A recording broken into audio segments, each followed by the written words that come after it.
International human rights commission of India ఆధ్వర్యంలో Vaidehi super speciality hospitals Bengaluru వారి సహకారంతో శ్రీ సత్యసాయి జిల్లా నల్లమడ మండలం అటవీ బ్రాహ్మణపల్లి తాండాలో మెగా హెల్త్ క్యాంప్ నిర్వహించారు.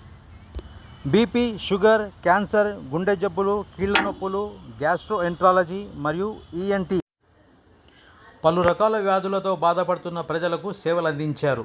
ముఖ్యంగా గర్భిణీ స్త్రీలకు, మహిళలకు మహిళా డాక్టర్లు దగ్గరుండి సేవలు అందించారు. బ్రాహ్మణపల్లి తాండా గ్రామంలో ఇలాంటి మెగా వైద్య శిబిరాలు ఏర్పాటు చేయడం ఎంతో సంతోషనీయమని, international human rights commission of India వారు ఇలాంటి కార్యక్రమాలు చేయడం ప్రశంసనీయమని స్థానికులు ప్రశంసల జల్లులు కురిపించారు. రాబోయే రోజుల్లో ప్రజల సమస్యలు పరిష్కరించే దిశగా మరిన్ని కార్యక్రమాలు చేపట్టాలని స్థానిక ఎంపీపీ తదితర నాయకులు కోరారు.